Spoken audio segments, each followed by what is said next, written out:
Hey, Typology friends, welcome back. Today is a big day. We have a Type 8 in the house. Woo-woo! Please welcome Dr. Terrence Lester, author of the new book, From Dropout to Doctorate. He is also the founder of Love Beyond Walls. He is a powerhouse. Terrence, welcome to the show. I am really grateful to be here. And I have a question before we get into all of what we're talking about. Why did you choose to bring me on? That's a good question. Can I say one thing while you're thinking, Ian? Yeah, I don't have to think long, but go ahead. Yeah, well, to begin with, we don't get our eights are too far in between. Is that the right word? A phrase to say? So it really is great to have an eight on the show. So I'm looking forward to that. Go ahead, Ian.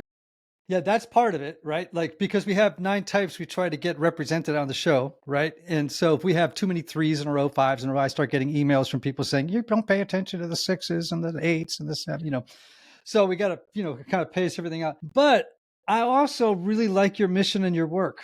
Mm-hmm. And I just wanted to give it a platform for people to hear about it. And also because the alignment between your type and your work is so perfect. And also because you sent me this nice note describing your interaction with the Enneagram and all about how important it's been to you. And I'm like, yeah, this is perfect. Let's have this guy on. So I'm thrilled to have you, man.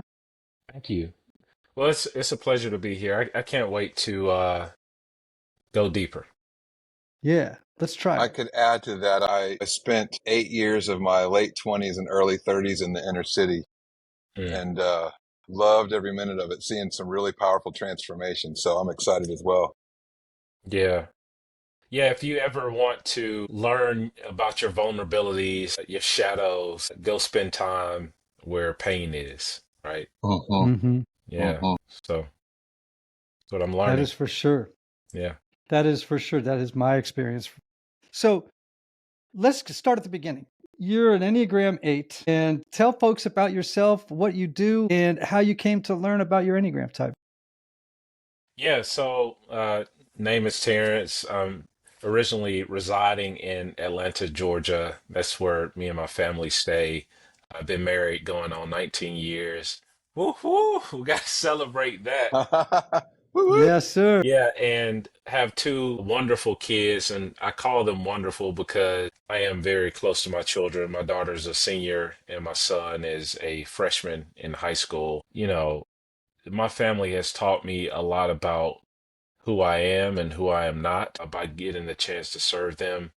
But also, they have supported me in the work that I've done through a nonprofit organization that I've started called Love Beyond Walls. And basically, just in brevity, the organization itself advocates on behalf of those who are unhoused or faced with housing instability, and also works with people who are impoverished in our communities. And when I talk about impoverished, I'm talking about people who may not have a meal tonight, right? Students who leave school who may be sleeping in a motel or shelter, and the only meal that they ate throughout the day was at school, or someone who is standing on a corner begging for change, right, with the sign.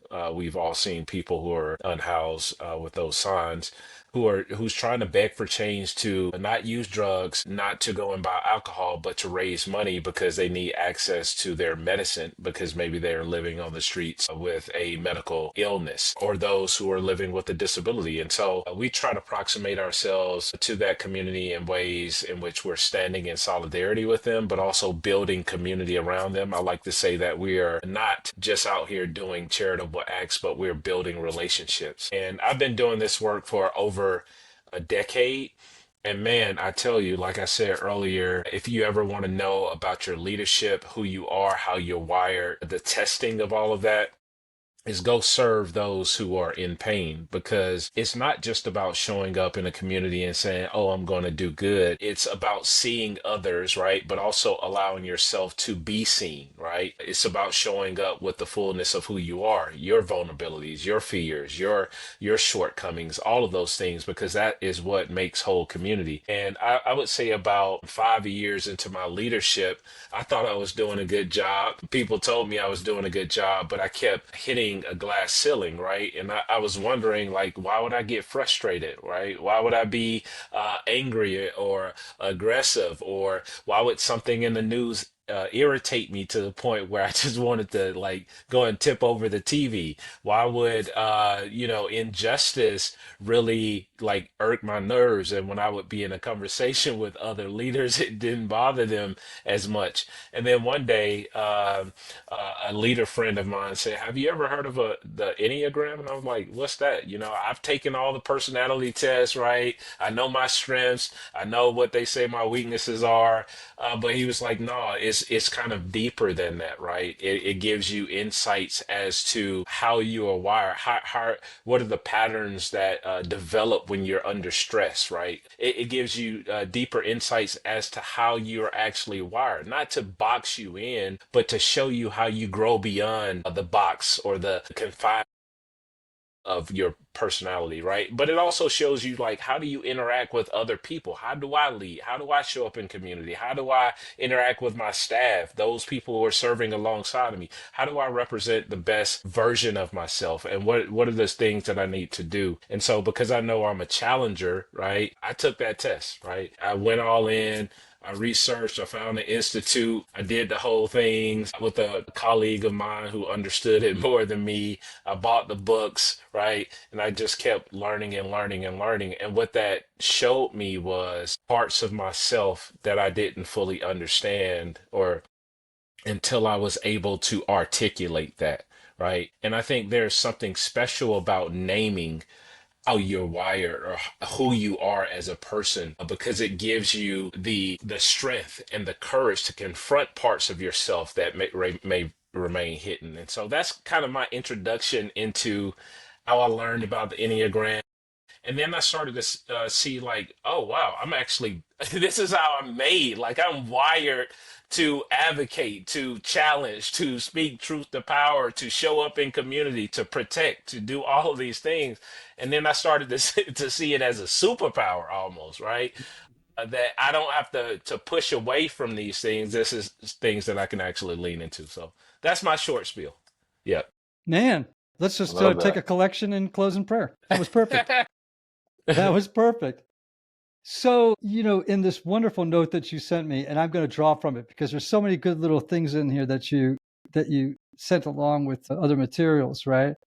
And you mentioned that, this growing self-awareness, that this is how I'm wired, right?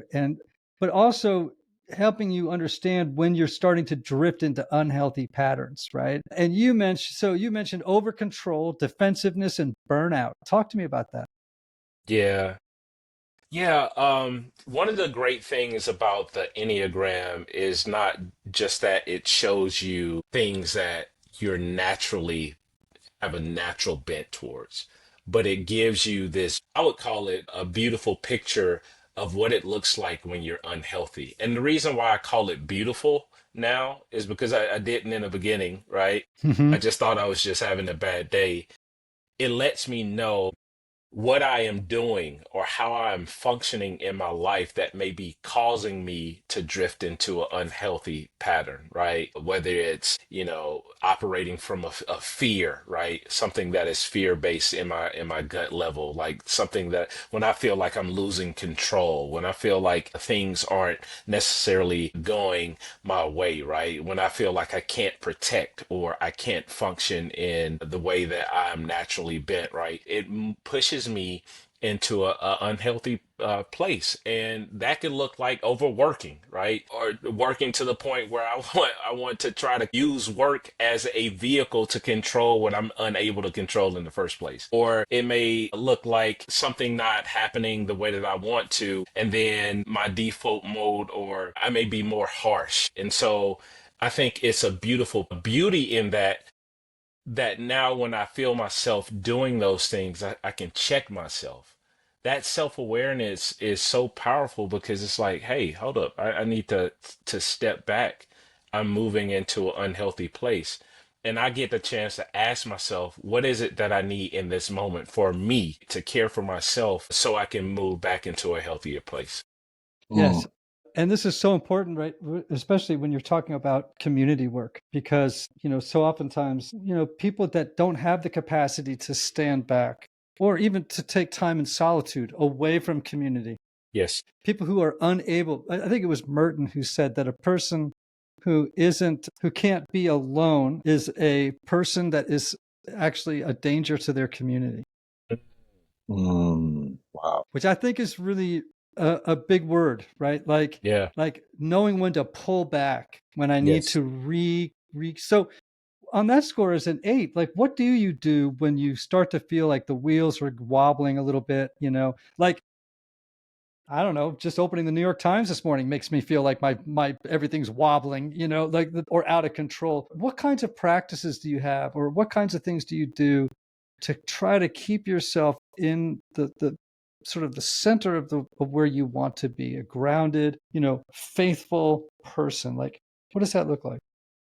Yeah. I would like to tell a personal story here.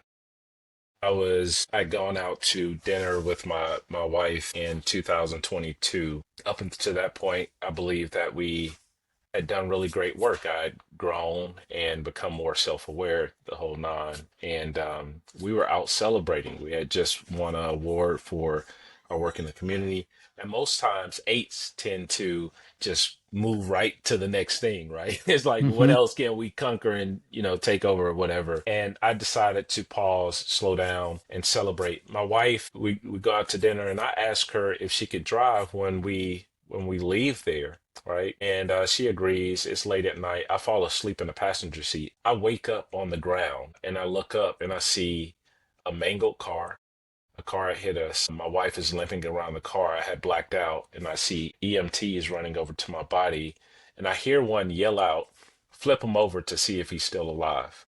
I wake back up in the hospital with an ortho surgeon standing over me saying, I have good news and bad news. The good news is we operated. It took about 10 hours, but the bad news is that it'll be maybe a year to a year and a half before you could walk again. My whole life is flipped upside down. I think it's Brueggemann that talks about orientation to disorientation to a new orientation, right? Yes. And so I'm in this place where my entire life is disoriented, right?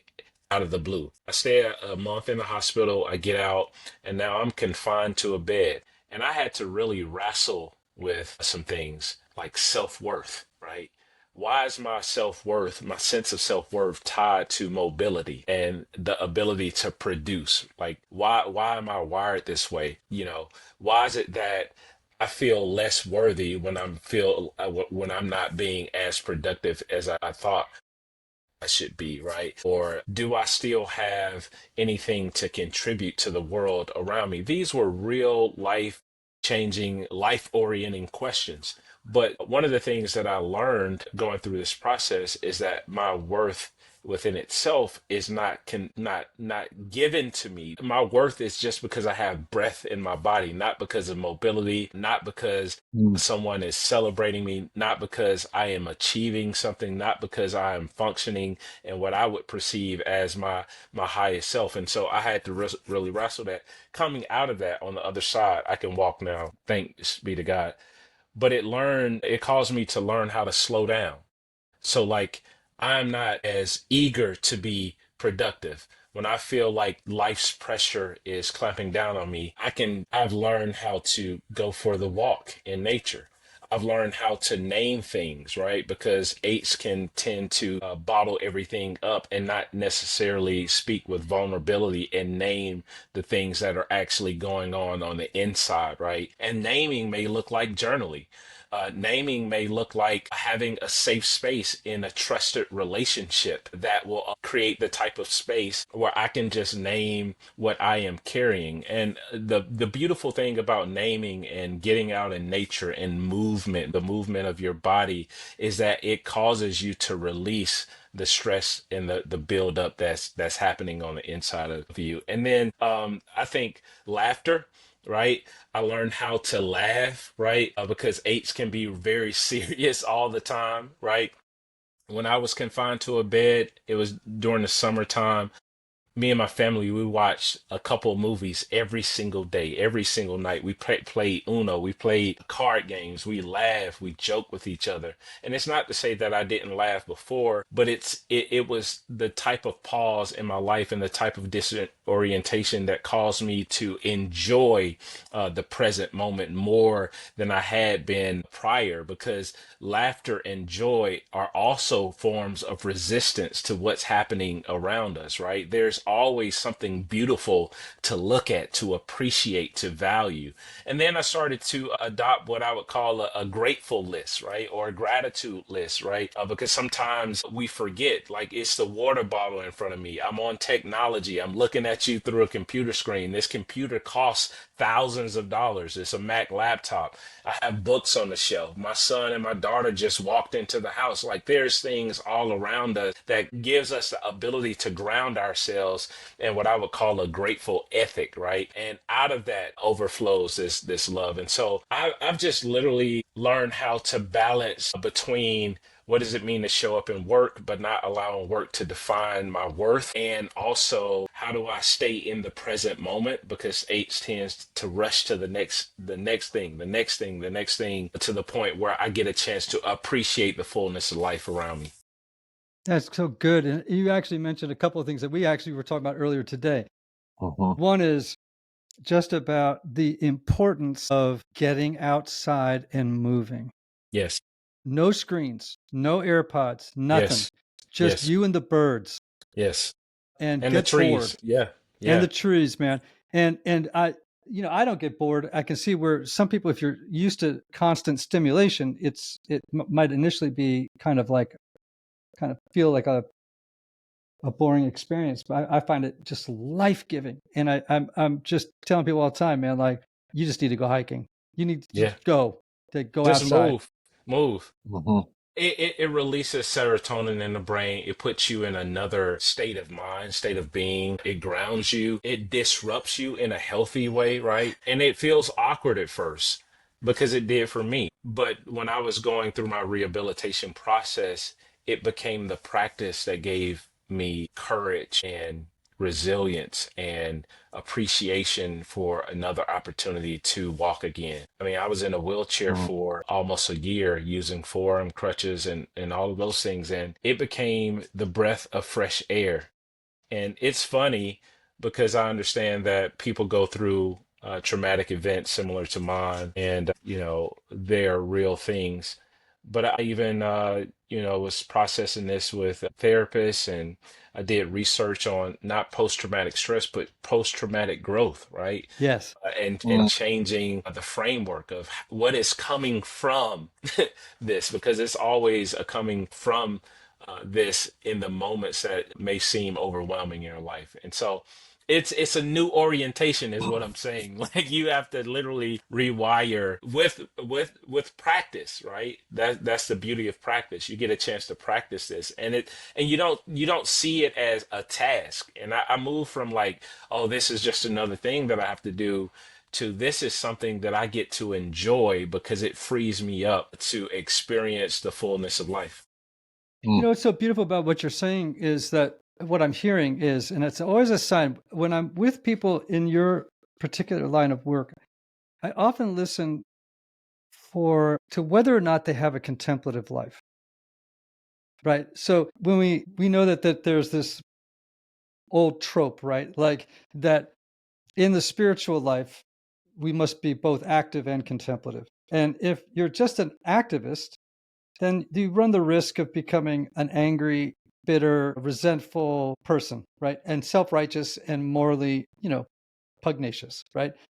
On the other hand, if you're just a contemplative, right, walking in the woods, praying, doing your practices, right, but not paying attention to poverty, homelessness, issues around justice, education, whatever they may be, then you're becoming so heavenly minded, you're of no earthly good, right? Right. So, but the spiritual life must be both active and contemplative, both Martha and Mary. right? That's right. Has to bear both. And it sounds like you have a rich contemplative life. Are you influenced by contemplative thinkers at all? Yeah, one of my favorite spiritual writers is Henry Nouwen. Yeah. Um, and I think, man, I read all of Nouwen's work throughout my teens, which gave me language. I mean, the returning of home, Mm-hmm.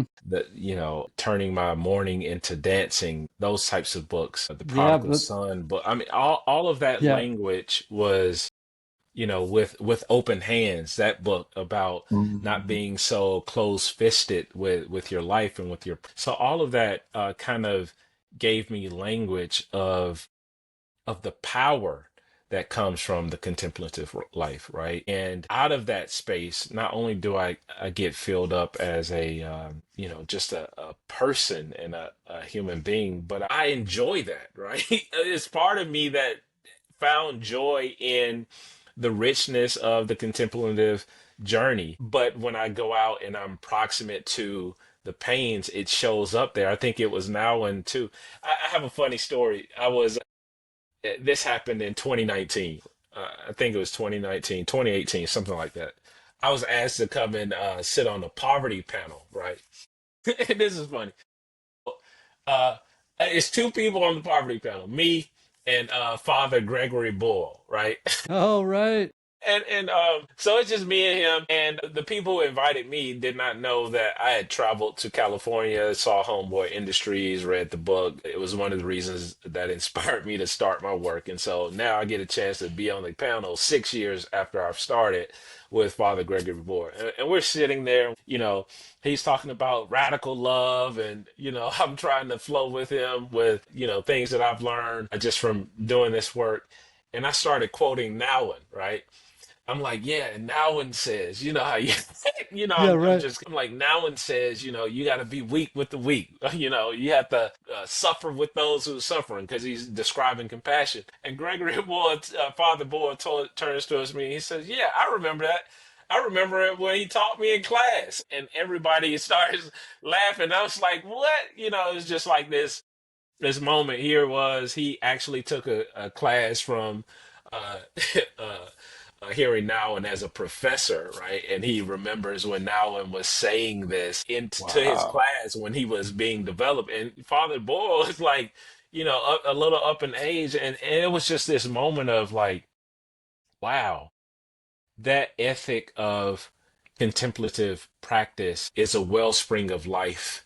It reaches all sorts of people from all walks of life. And here it is. We had this moment Mhm. where out of that practice, right, came this work that we were talking about on this panel. Why is it important to suffer with those who are impoverished? Why is it important to be proximate to those who have been marginalized or overlooked or unseen, right, in society and culture? Because it's coming from this place of love, right? Only can be found in the contemplative, right? When you get a chance to create the type of space where you think about love in ways that is radical, that is boundless, where you get to explore it not only for yourself, but then as you explore it for yourself and you become more self-aware, you get to practice that in the real world. So that, man, all of that is just, it's life, That was a good Yes, That's it story though. is. beautiful. I'll never forget that. And then he wrote the full word to my second book that I published. So that was cool. So Wow. beautiful. Yeah. And Beautiful. Father Greg Boyle's work is really quite remarkable. I remember reading his first book, Tattoos on the heart. yeah, Tattoos on the Heart, and just being just really stunned. And he's funny, because he doesn't fall into the Nowenish. Nowen was an academic and very much a pastor in a way, Right. Yeah. Yeah. and also a very tortured soul. I mean, he was a Yes. wounded healer for sure. Yes. Exactly. And I love Greg Boyle's Heart, and just commend that book to everybody listening. Tattoos on the Heart is a deeply, deeply meaningful. It's not a memoir, but it is kind of a memoir of his work with gangs in Los Angeles, and quite stunning. Stunning. So tell me about your upbringing. Yeah. I mean, grew up in the city of Atlanta in a on Southwest Atlanta. If you can imagine any city, you look at history, city is divided by roads and highways due to red lines that were drawn, right, to concentrate poverty in predominantly black neighborhoods. I grew up on the side of town that just so happened to be affected by some of that architecture, and which I would call it hostile architecture, right? Hostile architecture is just not that which excludes those who are unhoused, but it can be in the form of buildings and roads and so on and so forth. I grew up there. You talk about poverty, you talk about social justice being impacted by the ways in which the residue from the civil rights movement, I mean, you're talking about 1980s, 90s, we see Rodney King riots, we see some of the things that are happening politically. We just see Shirley Chisholm on the ballot, and so all of these things are happening, and I'm growing up in that context. But not only that, the concentration of poverty in the community creates trauma. I mean, I even write about this in the new book that poverty itself is a form of trauma. And most times when Yes. people talk about poverty, they only talk about it in a singular form, right? Poverty is social, it's occupational, poverty is environmental, poverty is physiological, psychological, environmental. Poverty has a lot of different dynamics because poverty erodes the entire well-being of a person, right? And so experience. I grew up in a single parent household, watched my mom work her hands to the bone to care for me and my sister, but also she found segues and resilience long before online classes and all of that stuff to overcome and become a doctorate or doctor in clinical counseling. And so while I have my mom's resilience and her affinity towards academics, I also had another side where I saw a lot of men in my family not actually graduate from college. I'm the only PhD in my family that's a man, right, in my Hmm. family right now. And I like to think of that labor and sacrifice of academic love as creating the pathway for others who may come after me. And so I grew up in that context and experienced brief moments of homelessness as a teen, was in gangs, dropped out of high school, actually went back to school as a fifth year senior, right? A most embarrassing time of my life, not because I did not have the potential or the intellect, right? It's that, when you live in social environments, it creates trauma within itself and it can produce educational outcomes that may not be favorable for some. And so I fell on the side of that coin. And when I went back as a fifth year senior, because my mom advocated for me not to get a GED, but to actually finish high school, and the correct term for that now is fifth year persister or 6 year persister. These are students who dare to go back. And I had this teacher, Miss West, a young black woman, first year of teaching. She was trauma informed. She was a teacher, 10th grade geometry teacher, and she allowed me to use her classroom as a sanctuary. She would literally say, if you ever find yourself where you are overwhelmed, use my classroom as a sanctuary. It's all right. Yeah. Yeah, and she opened up her classroom, and she was You said she allowed you to use her classroom as a sanctuary. yeah, like I remember one day I'm sitting in class and she sees me despondent. Like I'm a fifth year senior, other educators wondering why I'm here. I got my peers making jokes, right? Super senior, all of these things. I'm embarrassed. This is the most embarrassing time of my life. Mm. And she walks over to my desk. I'm a fifth year senior in a 10th grade class, right? So if you can imagine that. And she says, you're black, you're brilliant, and one day you're going to be a leader. She looks at me in my eyes and says that. And she says, Mm. whenever you feel the weight of the world, I want you to use my classroom as a sanctuary. And so, I would go in there the days when, things were going on at home where that was too overwhelming, or, I was experiencing with some type of emotional trauma or some type of lack that caused me not to have a positive outlook. I would go in that classroom and I think you're making me connect this. Like I learned the contemplative in that space, Mm. outside of the noise, the hallways, the teachers, like she would allow me to come in there and sit by myself and just kind of ground myself, even as a teenager. And she would encourage me, even after I passed her class and moved on, she would see me in the hallway. Come on, sit in the class, you could do it. Like she offered me tutoring. And she was a large part of why I graduated school, and believe her and an example of my mother, why education was a pathway out of that type of environment. I'm not suggesting that that is something that is easy, where it's like one day you have a dream and you get contemplative and you overcome, right? It's a series of people who saw the Mm. best in me, that stood in solidarity with me, that became my community, that allowed me to borrow their courage until I had enough for myself to believe it for myself, right? And that's kind of like where I come from. And I'm a product of people having a love ethic, not just in theory, but in practice, right? What does it Mm. look like to Mm. create a classroom, or to show up and to ask questions and to stand with and to practice the way of Jesus in a way that is very tangible? And I think a large part of why I'm wired the way that I'm wired is because I had both people creating space for me, but also them pointing to my story being developed in a way that could also lend itself to others. Man, So so good. good. I have a million things going through my head. When you think about your own healing journey, how did the Enneagram help you parse your own trauma? Yeah. When I think about what does it mean to be an ache, right? A protector, right? Or someone who is very courageous. Like these are some of the characteristics, right?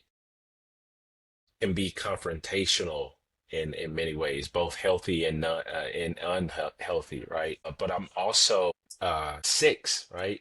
I score very high in a six, almost the same exact number as an eight. And loyalist, you're dependable, community minded, right? All of these things. And I realized when I was aware of how trauma was impacting me and how it was causing me not to be open and not to find myself in a place of growth. Looking back on it, there was something in me that said that I am so dissatisfied with, where I am, what I am feeling, to tap into a courage. And now I know that's because I'm eight. And being courageous is not just about going out into the world and, being courageous for other people. Sometimes it's being courageous enough to confront yourself. And that Hmm. may look like, Oh, going to therapy and being open. That may look like being courageous and being vulnerable in ways that allows the vulnerability itself to cause the healing process. That may be naming things that you've yet to confront. That may be naming your own junk in a way that causes you to take responsibility of the things that is being produced as trauma responses from what you've suffered, right? And so I think it was that, but it was also, I became not a visionary, but a questionary. I got plugged into a church at his early 20s, and most of my friendships were older deacons and older men who were twice my age. I mean, some of my closest friends that became mentors, and they allowed me to just ask questions. I asked questions about suffering, about poverty, about what they saw in me, about all types of things. And I think the questions in themselves was not necessarily me asking people to tell me who I am, as much as it was me learning from the mistakes and the honesty and the vulnerabilities of people who created space to not just allow me to be vulnerable, but be vulnerable themselves. And there's something healing about being in a space where you can name fully who you are, what you've gone through, what you've suffered through, without judgment, right? Where there's no prerequisites for love, right? you could just Mm, show fully up who you are as yourself. I think all of that played a part. And then mm, I think just the divine allowing me to learn parts of myself. I think learning yourself is a blessing because it also shows you who you are not, right? Yes. Yes. And trauma seeks to tell you who you're not. Those narratives, whatever you have, it's I would consider those falsities or fallacies that you have playing over and over and over. But like learning yourself shows you that I'm not that. I'm more than this. I mm, belong. I'm more than imposter syndrome. I'm more than what I've suffered through. I'm more than where I grew up. I'm more, I can write, I can speak, I can do all of these things. And that allows mm. you within themselves Good. to tap into imagination. And the beautiful thing about imagination is that it allows you to see yourself beyond where you are, right? Hmm. Yeah, so I'm spitballing here, man, but I started collecting books. I started reading. I was an independent scholar for a while. I started doing poetry, all of the Mm, things that helped me to express myself. Expression is a pathway to healing, right? Hmm. And when I never say healed because none of us are fully healed. We're on a journey, right, of returning home. Yes. You actually open your book with a that's good. yes, indeed. Actually open up a book in your book about a moving letter to your dad, who you reconciled with as an adult Yeah, after he was largely absent, right, from your childhood. And he tell was. me Yeah, about that healing journey.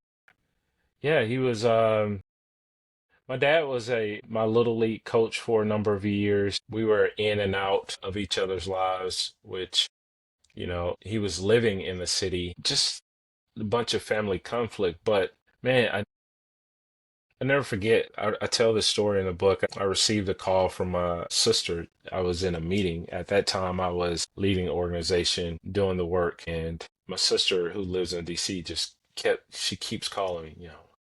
And then finally, I step out of the meeting and I'm like, hey, what's going on? She says, our dad had just had a stroke and he's being rushed to the hospital and it's pretty bad. They have to do emergency surgery. I was conflicted. I didn't know what to do.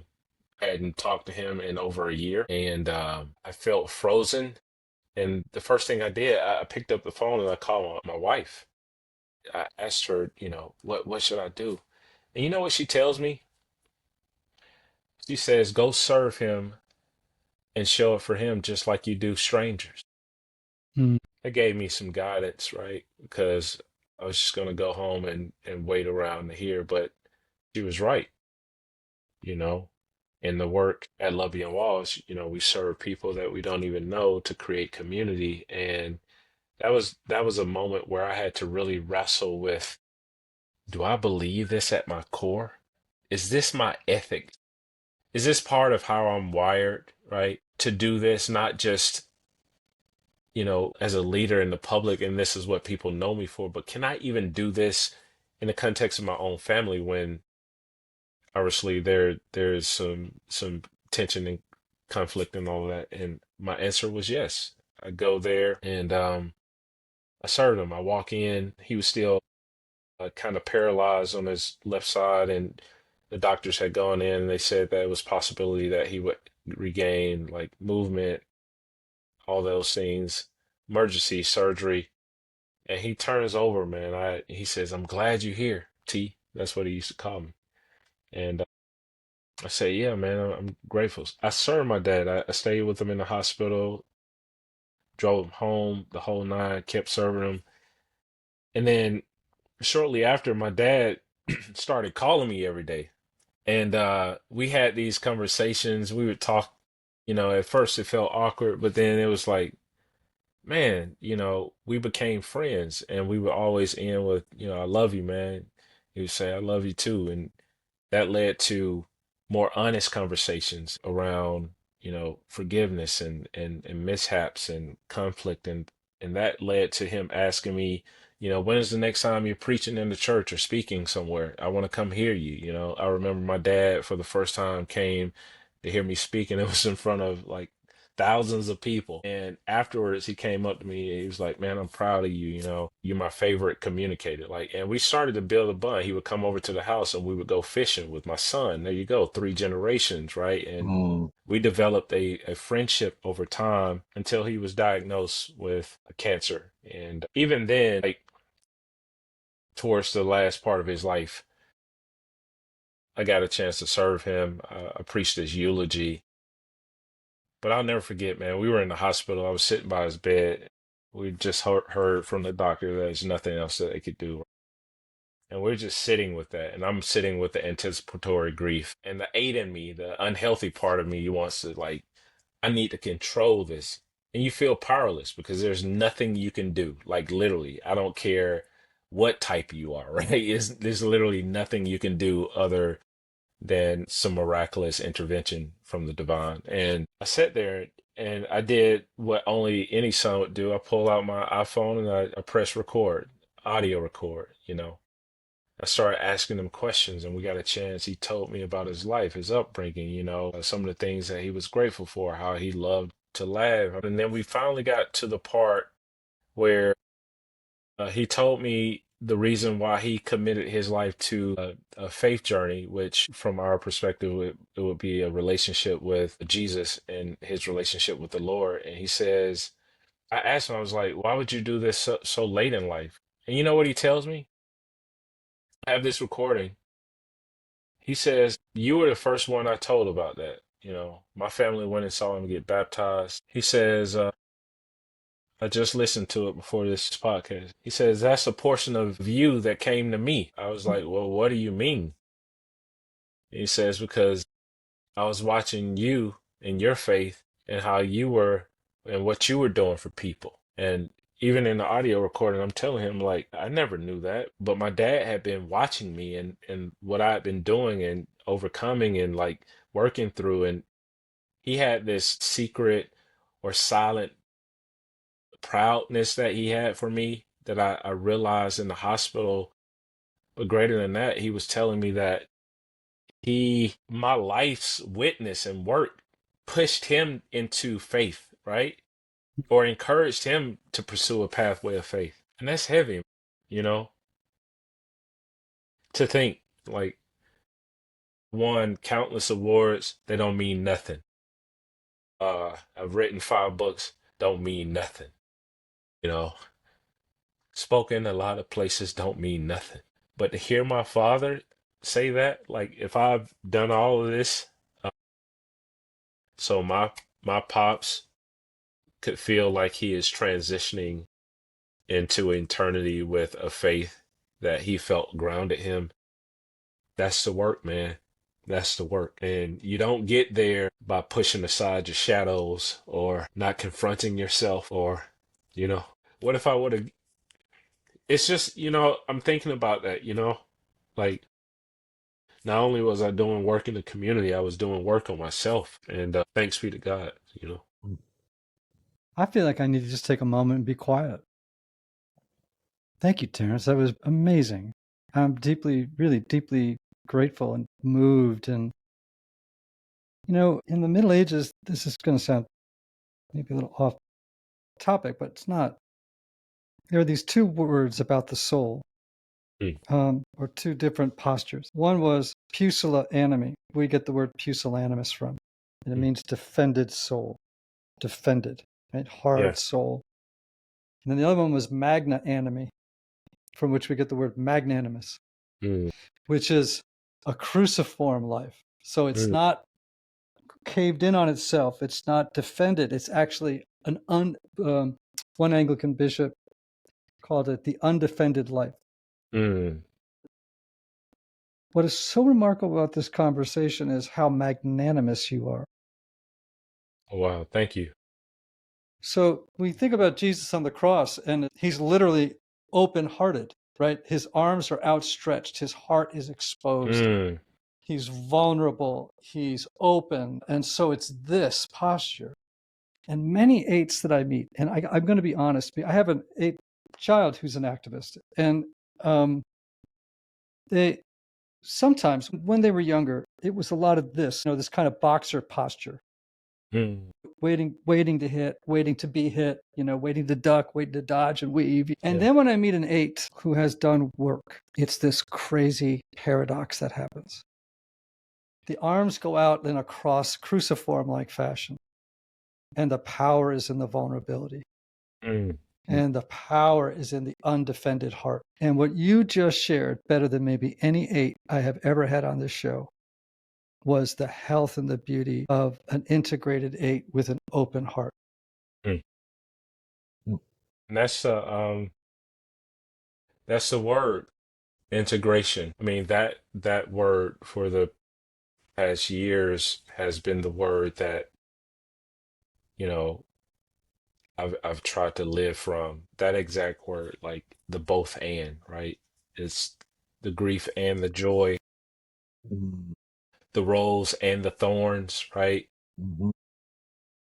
It's as one songwriter, I think Frankie Beverly says, joy and pain in the old school music, right? It's the both and. But I think what I have learned and what I'm still learning is to push closer to integration, right? How I remember right after, man, this intense grief work, and I'm still doing grief work. How do I keep my father alive? You created space for me just to do that. I mean, just for that question, right? You know, man, I was talking to somebody and they were saying, like, how are you processing it? I realized that my pops is still fathering me in grief. I'm learning more in grief than I did even in the moments that I was able to share, which I deeply cherish and I miss his physical presence. But man, the richness of what I'm still learning as people ask me questions. I speak this coming weekend. Is integration. How can I integrate all of it? And most of us eights, we want to compartmentalize, to say, hey, this belongs over here. Let me, let me just, and it's like, no, it all blends together. And I think the greatest use of the divine in our lives is when we do integrate. Yeah, as you were talking about your dad, I've been thinking a lot about Mary at the tomb lately. Mm. And she's grief stricken, and Jesus shows up and she doesn't recognize him. And I got to thinking about how resurrection is at the heart of the universe, that things always come back, right? Like things don't actually die. They just will return in a form different than the one you expect. Mm. And that's why she couldn't That's recognize good right there. right? And so I think about my own journey as a man, and I think my dad died from alcoholism and drug abuse and led a very tragic life, and my love for him, for many times, I kind of dismissed it or tried to push it away, like, oh, I didn't really love him because he was such a jerk. He was not a nice person. He just was not a kind person. He was deeply wounded, a deeply mentally ill person, right? So I come to it with that mindset. I don't. I'm well past my years of therapy and being angry. I'm well past that now. But I realized too that, when things die in life, they will always come back to us in a different form. Mm.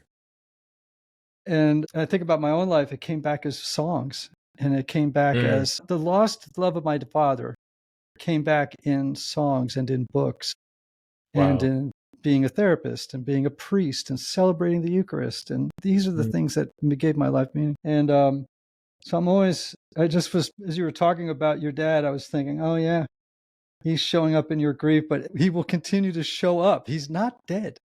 Right. He will continue to show up, albeit in a form that you might prefer it in a physical manifestation, but he is going to keep coming back because resurrection is at the core of the universe. He will come back in a different way, in a different form. Good. Yeah. Yeah. The trick Thank you is for to pay attention and recognize him when he's there. awareness. That's right. That's right. Awareness. Hey, let me close with this because I could go on forever. I'm looking at the clock. I'm realizing, holy smokes, we've been going on forever here. But here's a question I have for you.